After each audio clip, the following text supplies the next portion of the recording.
नमस्कार दोस्तों, एक बार फिर से स्वागत है आपका अपने YouTube channel ready to compete में। और जैसा कि आप लोगों ने थंबनेल से जान ही लिया होगा कि आज हम लोग एक बहुत ही इंपॉर्टेंट टॉपिक के बारे में पढ़ेंगे, इसको कहते हैं एनवायरनमेंट एंड इकोसिस्टम, यानी कि पर्यावरण एवं पारिस्थितिक तंत्र।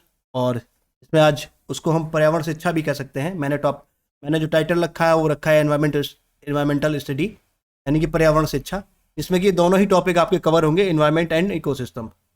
और ये टॉपिक हमारे सिलेबस में भी मेंशन है, इसीलिए मैं इस टॉपिक को कवर कराना चाहता था।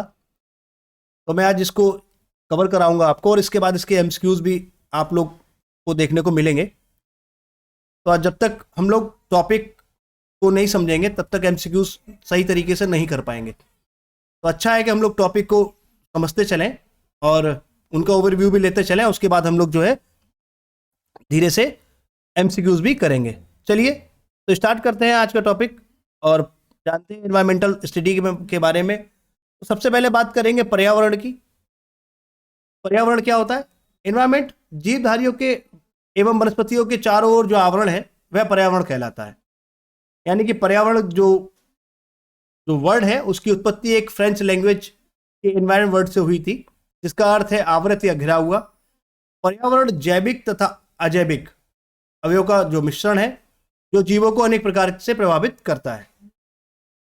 इसको इस तरीके से भी कह सकते हैं, पर्यावरण के कुछ कारक संसाधन के रूप में कार्य करते हैं, जबकि दूसरे कारक नियंत्रक का कार्य करते हैं। कुछ विद्वानों ने पर्यावरण को मिल्यू से भी संबोधित किया है, जिसका अर्थ चारों ओर के वातावरण का समूह होता है।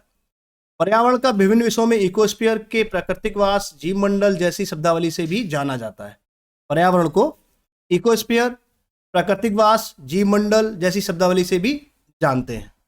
ठीक है, ये वर्ड मैंने इसलिए रखे हैं, ये कहीं ना कहीं किसी न किसी एग्जाम में ये वर्ड आपको देखने को मिल जाएंगे, इसलिए आप भी इन वर्डों से परिचित हो जाए, मैंने इनको वर्डों को शामिल किया है।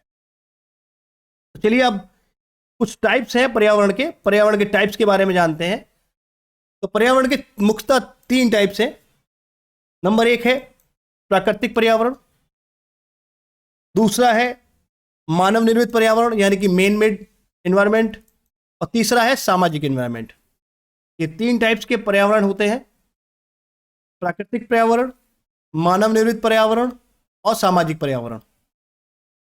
अब इनके बारे में जानते हैं कि आखिर ये क्या क्या होते हैं और उनमें क्या क्या चीजें आती हैं। अब इनकी डेफिनेशन देख लेते हैं चल के। तो सबसे पहले है प्राकृतिक पर्यावरण। तो प्राकृतिक पर्यावरण यानी कि नेचुरल एनवायरनमेंट के अंतर्गत सभी जैविक एवं अजैविक तत्व शामिल है, जो पृथ्वी पर प्राकृतिक रूप से पाए जाते हैं। और इसी आधार पर प्राकृतिक पर्यावरण को जैविक एवं अजैविक भागों में बांटा जाता है। जैविक तत्व जैसे कि सूक्ष्म जीव, पौधे हैं, जंतु, चीजें इसमें शामिल होती हैं। और अजैविक में एनर्जी यानी कि ऊर्जा, उत्सर्जन, टेम्परेचर और ऊष्मा का प्रभाव, जल, वायुमंडलीय गैसें, वायु, अग्नि, गुरुत्वाकर्षण, ये सारी चीजें किसमें शामिल होती हैं?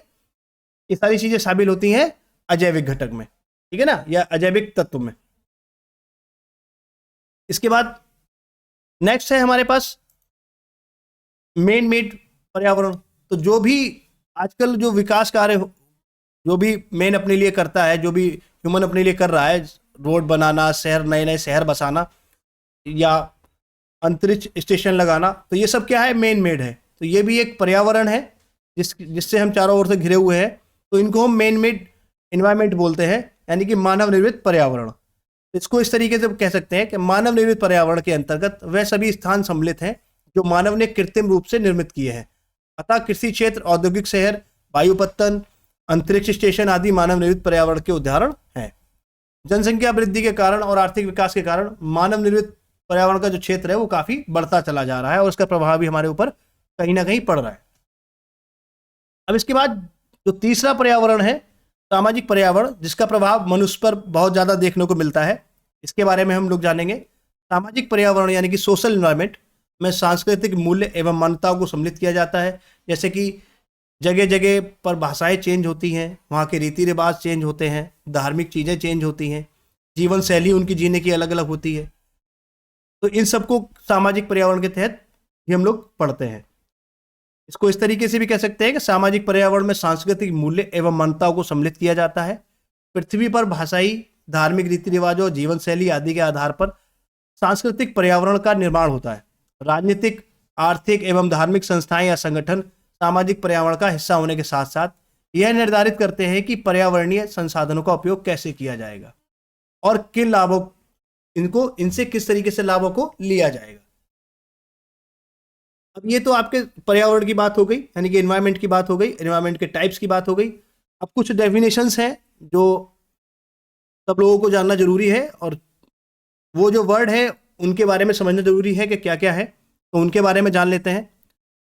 तो सबसे पहले हम लोग जानेंगे पर्यावरण यानी कि एनवायरनमेंट। पर्यावरण का एक क्षेत्र समग्र तात्विक, रासायनिक, जैविक, सामाजिक संरचना होता है जो मनुष्य और प्राकृतिक जीवन के लिए महत्वपूर्ण है। ये एक छोटी सी 3 लाइन में डेफिनेशन है। पर्यावरण एक क्षेत्र का समग्र तात्विक, रासायनिक, जैविक और सामाजिक संरचना होता है जो मनुष्य और प्राकृतिक जीवन के लिए महत्वपूर्ण है। अब इसमें देखेंगे आपको तीनों चीजें मिल जाएंगी, यानी कि तीनों टाइप्स मिल जाएंगे। सामाजिक भी मिल रहा है आपको, सामाजिक संरचना, जैविक आपको जैविक भी मिल रहा है, और रासायनिक भी मिल रहा है जो कि मैन मेड के द्वारा भी होता है। तो ये सब आपको पर्यावरण की डेफिनेशन में मिल जाएंगे। तो ये एक छोटी सी डेफिनेशन है। इसके बाद जलवायु परिवर्तन यानी कि क्लाइमेट चेंज। क्लाइमेट चेंज क्या होता है भाई? जलवायु परिवर्तन एक पर्यावरणीय समस्या है जिसमें आत्मसाती उत्पादन और जलवायु के परिवर्तन के कारण भूमि, वायुमंडल और ओकिनोस्फीयर में तापमान के बदलाव को समझने की कोशिश की जाती है। क्लाइमेट चेंज से मतलब है कि अब हम जहाँ पहले ज़्यादा बारिश होती थी वहाँ अब कम बारिश होती है, या गर्मी ज़्यादा पड़ती है, सर्दी कम पड़ती है। ये सारे क्या है? ये चीज़ें सब क्लाइमेट चेंज है, ठीक है ना। ये क्लाइमेट चेंजेस हैं और इन्हीं को हम लोग जलवायु परिवर्तन के नाम से जानते हैं। इसके बाद जलवायु परिवर्तन की जो अंडरस्टैंडिंग है, जो जिसके समझा जा सकता है, तो ये शब्दकोश जलवायु परिवर्तन के प्राकृतिक प्रक्रियाओं और मानवीय गतिविधियों के पर्यावरण पर प्रभाव की समझ में मदद करता है। एक और डेफिनेशन है इसके बाद, जलवायु परिवर्तन मिति यानी कि क्लाइमेट चेंज डेट। इसे ग्लोबल वार्मिंग का कारण माना जाता है जो मानव सुविधाओं और जीवन पर प्रभाव डालता है। ये कहीं ना कहीं किसी न किसी एग्जाम में ये वर्ड यूज किए गए हैं, मैंने इसलिए इनको रखा है जिससे कि आप लोग चीज़ों को समझ सकें, और अगर इनसे कोई रिलेटेड क्वेश्चन आता है तो आप उसको आसानी से कर सकें। नेक्स्ट चलते हैं, जलवायु बदलाव का प्रभाव यानी कि इंपैक्ट ऑफ क्लाइमेट चेंज। यह पर्यावरणीय तथा मानवीय स्वास्थ्य पर जलवायु परिवर्तन के प्रभाव की चर्चा करता है। जलवायु संरक्षण यानी कि क्लाइमेट कंजर्वेशन। इसमें जलवायु परिवर्तन के दुष्प्रभावों को कम करने और प्राकृतिक संसाधनों को उचित रूप से प्रबंधन करने के उपाय शामिल होते हैं। जैव विविधता क्या होती है? बायोडाइवर्सिटी। तो यह जीवों की विविधता को संदर्भित करता है जिसमें वनस्पति, जीव और मानव समुदायों के बीच संगठित जीवों की विविधता शामिल होती है। बायोडाइवर्सिटी हम लोग बहुत पढ़ते हैं, जैव विविधता के बारे में हम बहुत पढ़ते हैं, बहुत एमसीक्यूज हम लोगों ने उसके बारे में पढ़े हैं, लेकिन बहुत लोगों को नहीं पता कि बायोडाइवर्सिटी का आखिर मतलब क्या होता है। उसी में कंफ्यूज रहते हैं, केवल एमसीक्यूज रट लेते हैं। तो इसीलिए मैंने कुछ डेफिनेशन छोटी छोटी रखी है जिससे कि आप इन वर्डों से अंडरस्टैंड हो सकें, ठीक है ना। तो यह जीवों की विविधता को संदर्भित करता है जिसमें वनस्पति, जीव और मानव समुदाय के बीच संगठित जीवों की विविधता शामिल होती है। इसके बाद प्रदूषण, पॉल्यूशन, यानी कि प्रदूषण के रूप में वायु, जल और पृथ्वी के पर्यावरण में किसी नकारात्मक परिवर्तन को सूचित करता है जो स्वास्थ्य और पर्यावरण को हानि पहुंचा सकता है। इसी को हम लोग बोलते हैं पॉल्यूशन, ठीक है। नेक्स्ट चलते हैं, ऊर्जा संकट यानी कि एनर्जी क्राइसिस। यह एक ऐसी स्थिति होती है जब ऊर्जा की आपूर्ति अपूर्ण होती है और मानव सुविधाओं को असंख्य समस्याओं का सामना करना पड़ता है, ठीक है ना।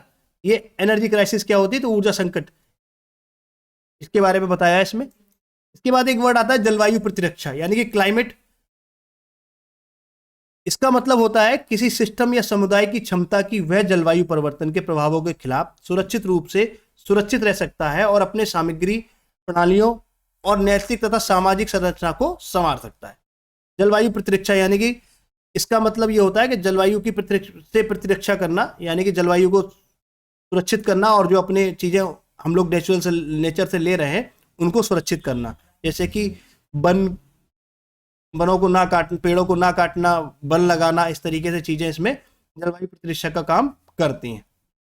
जल संचयन यानी कि वाटर कंजर्वेशन। वाटर कंजर्वेशन से मतलब होता है कि हमको पानी का कम से कम उपयोग करना चाहिए, यानी कि पानी को बर्बाद नहीं करना चाहिए, और उस प्रयास करना चाहिए कि जो यूज किया हुआ पानी है उसका दोबारा से यूज किया जा सके, यही होता है वाटर कंजर्वेशन। जैसे कि जो बारिश का पानी है उसको भी हम सुरक्षित करके रख सकते हैं, ठीक है ना, यही होता है वाटर कंजर्वेशन। इसके बाद नेक्स्ट चलेंगे जल संकट यानी कि वाटर क्राइसिस। यानी कि यह एक स्थिति ऐसी होती है जब जल की आपूर्ति की मांग को पूरा नहीं कर पाती। जैसे कि आप बड़े बड़े शहरों में देखेंगे, दिल्ली वगैरह में, मुंबई वगैरह में, तो यहाँ पानी की बहुत कमी है, ठीक है ना, क्योंकि यहाँ पानी आबादी ज़्यादा है और पानी की जो उपलब्धता है वो बहुत कम है, ठीक है ना। तो इसी वजह से हम लोग वाटर कंजर्वेशन की बात करते हैं कि हमको वाटर जो है संचय करना चाहिए, जिसकी वजह से वाटर लेवल भी जो नीचे जा रहा है वो वाटर लेवल भी ऊंचा हो सके, यानी कि ऊपर आ सके वाटर लेवल, और हमको आसानी से पानी, स्वच्छ पानी हमको उपलब्ध हो सके। इसके बाद हम लोग बात करेंगे पर्यावरण शिक्षा की। तो पर्यावरण शिक्षा हम लोग पढ़ ही रहे हैं और इसका उद्देश्य केवल लोगों को पर्यावरण संरक्षण के महत्व के बारे में शिक्षित करना होता है कि पर्यावरण को संरक्षण कैसे किया जा सके। इसीलिए हम लोगों के जो ग्रेजुएशन की डिग्री है उसमें एनवायरमेंट के जो पेपर है, एग्जाम है, उसको कंपलसरी कर दिया गया है ना। चलिए, जलवायु शिक्षा यानी कि क्लाइमेट एजुकेशन, यह शिक्षा होती है जो लोगों के जलवायु परिवर्तन के प्रभाव के कारण और समाधान के बारे में शिक्षित करती है।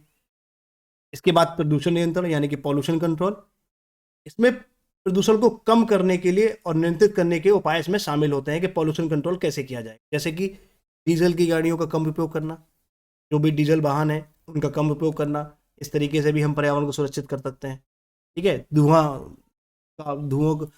जो भी धुआं होता है उसको रोकना, ठीक है ना, जैसे चिमनियों से धुआं निकलता है उसको रोकना, इस तरीके से हम पॉल्यूशन कंट्रोल कर सकते हैं। ऊर्जा संचयन यानी कि एनर्जी कंजर्वेशन क्या होता है भाई? ऊर्जा को उपयोग करने में सावधानी और जिम्मेदारी के साथ संचय करने की प्रक्रिया को ऊर्जा संचयन कहते हैं। जैसे कि हम लोग बल्ब की जगह एलईडी यूज करने लगे तो इससे हमारी ऊर्जा बची, उपयोग हमने तरीके से किया। और अगर हम किसी चीज़ को उपयोग नहीं कर रहे हैं तो उस टाइम उसका जो है स्विच ऑफ करके रखें, जैसे कि फैन है, कूलर है, इस टाइप से, यही ऊर्जा संचयन के तहत आता है।